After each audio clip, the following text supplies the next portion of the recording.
Hello and welcome on board Jacobite Queen. As we begin today's cruise, we want to take just a couple of moments to tell you about the safety features of the vessel you're sailing on. As this is for your own comfort and safety, we'd be grateful if you could give us your full attention. Positioned around both decks are a number of lifebuoys. In the unlikely event of someone falling overboard, throw a lifebuoy in their direction whilst calling out "man overboard" as loud as possible. There is a life jacket for everyone on board the Jacobite Queen. Our jackets can be easily adjusted to fit any size, and they are sewed within the red chest you see around the ship, and underneath the seat at the far end of the saloon. All have the life jacket symbol. Whilst travelling in the main saloon, please spend some time getting to know where all the exits are. There are also emergency exit windows on either side of the boat. Up on the upper deck, you'll find an open inflatable life raft and 6 orange-coloured buoyant apparatus. If an emergency happens, these will either set themselves free or be launched by the crew. These are essential pieces of safety equipment, so please do not interfere with them or try to use them unless we tell you to do so. If an emergency does happen, you'll hear 7 short blasts and 1 long blast on the ship's whistle. We want everyone to enjoy this cruise in comfort, so please do not stand on the railings or seats. Avoid running and keep the opening and shutting of doors to a minimum. And finally, the Highlands of Scotland is a beautiful part of the world. Please help us keep it that way by putting all your rubbish in the bins provided. Also, normal licensing laws apply, but please remember that there are special dangers on board a ship, so always consume alcohol in moderation. Thanks for listening. If you have any questions during your cruise, please just ask any of our crew members. We hope you enjoy today's cruise on board Jacobite Queen.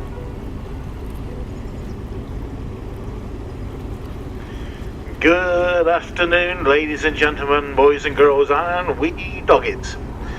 Welcome on board the Jacobite Queen and to Loch Ness by Jacobite. Okay, a little bit more information now for you down here in the saloon area, all you lucky people up there on the top in the sunshine. However, I will be joining you in a short while. But down here in the front of the saloon, we do have the steps that lead down to the bar and cafeteria area. Down there you will find alcoholic and non-alcoholic beverages, hot and cold. There's also a selection of snacks on the bar, should you so desire. Down in the bar area you'll also find a merchandise and souvenir counter, where if you wanted a souvenir this afternoon, that's where you'll find it. If we don't get to see Nessie today, we do have her cousin down there, Jessie. The information leaflets and brochures at the front of the saloon are there to tell you all about what's happening today. Please select one appropriate for your language and then keep it as a souvenir when you leave us at the end of the voyage. We do have them in French, German, Spanish, Russian, Italian, Portuguese, Chinese, even one in English. So please help yourself to those. Wi-Fi, we have Wi-Fi on board. Just log on to Nessie Wi-Fi and it's free of charge while on the vessel today. The stairs to the rear of the saloon lead down to the toilets. As you go down the stairs, ladies to the left and gentlemen to the right. So your crew today, we have Keith, our skipper, sailing the vessel for us, our captain. We have Kyle, Ken, Struan, and my name is Malcolm. And if you haven't guessed yet, I'm your guide for this afternoon.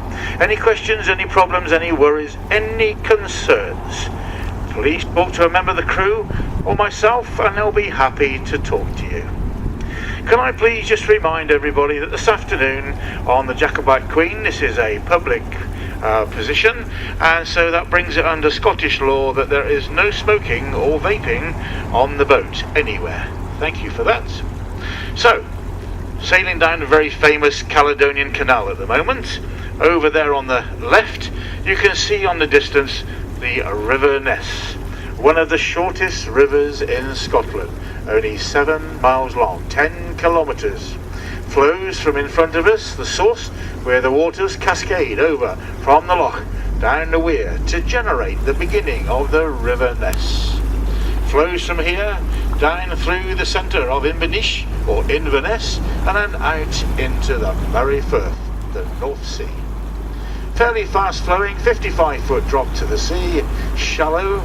You often see some fishermen wading out there trying to prevent the salmon getting back to their spawning grounds in the Loch. That road over there on the right is the A82. That's the major trunk road from here down from Inverness down to Fort William. That was constructed in 1915-ish, and before then there was not a road on that side of the canal.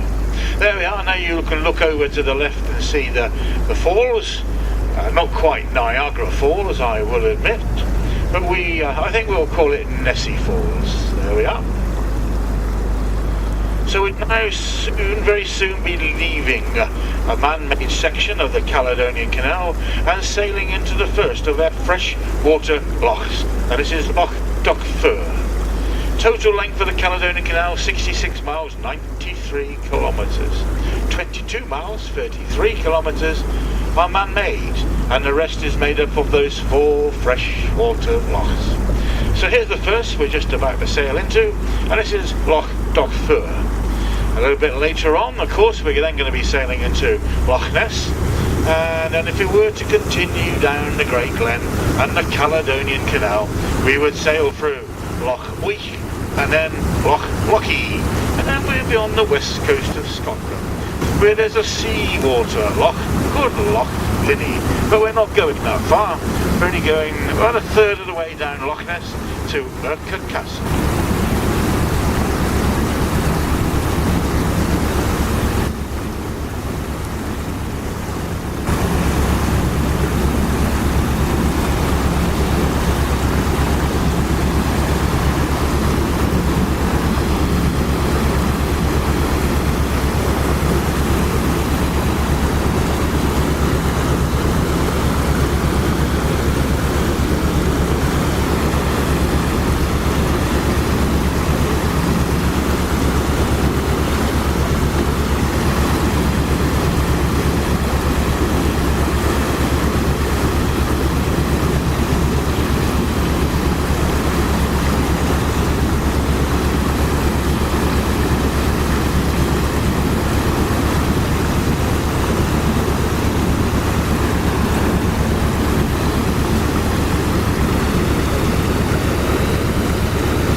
Over there to our right now, on the starboard side of the vessel, you can see Dock 4 House, that large sandy coloured building.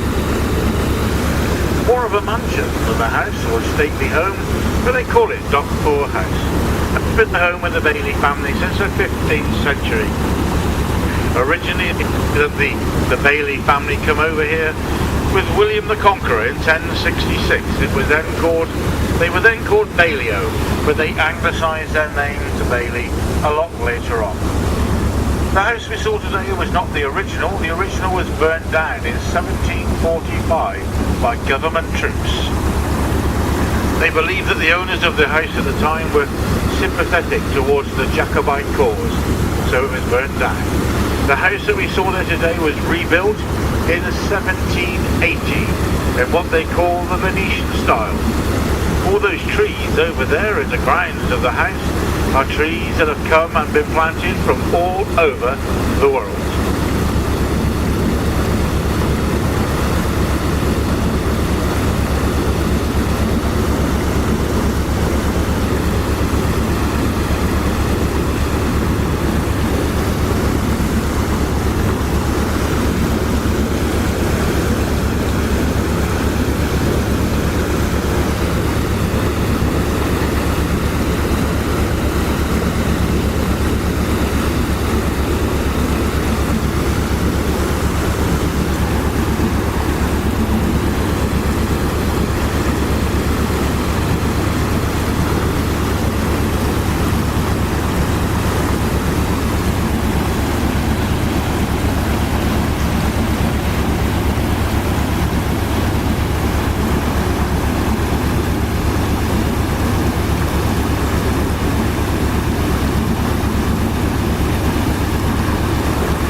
two air fronts, very soon you'll be able to see a large white building, octagonal shape.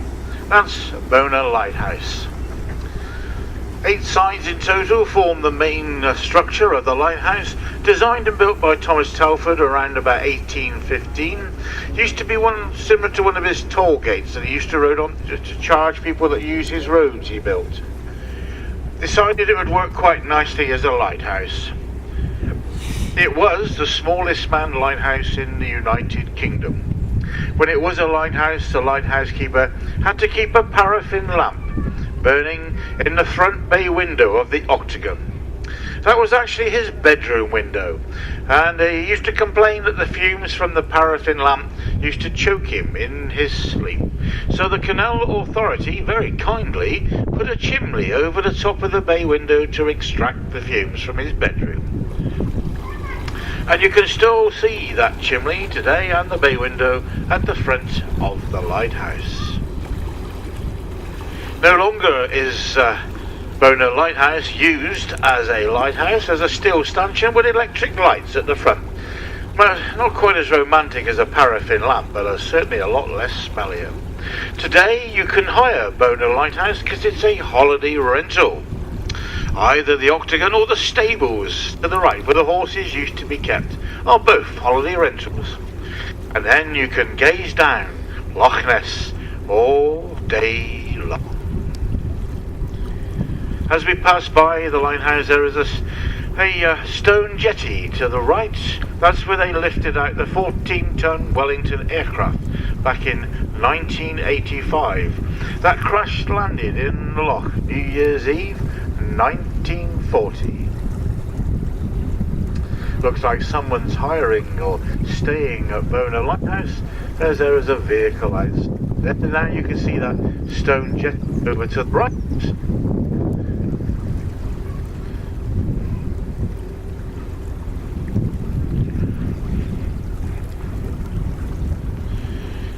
And as we sail by the lighthouse, you can see that famous bay window with the chimney on top. Ladies and gentlemen, boys and girls and wee doggies, before you, I give you Loch Ness. You're supposed to go, ooh, ah. Oh, never mind. Over there to the right is the white painted village of Loch. It's really quite well named because it is at Loch.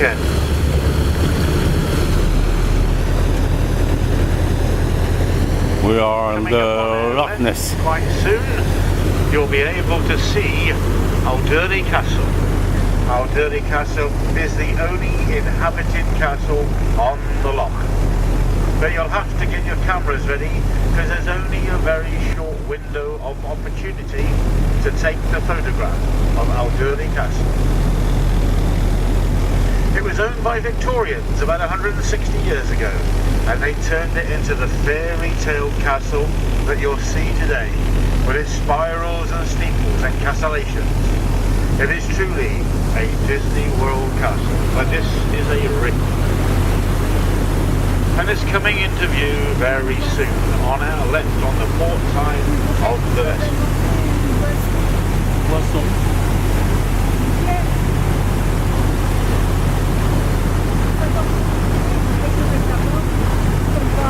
Alderney Castle is in fact an exclusive rental location. You can hire Alderney Castle, but you have to hire the whole castle, all 22 bedrooms. And if you wanted to stay there for one day and one night, then it would only cost you a mere £25,000. I shall be taking bookings at the end of the voyage.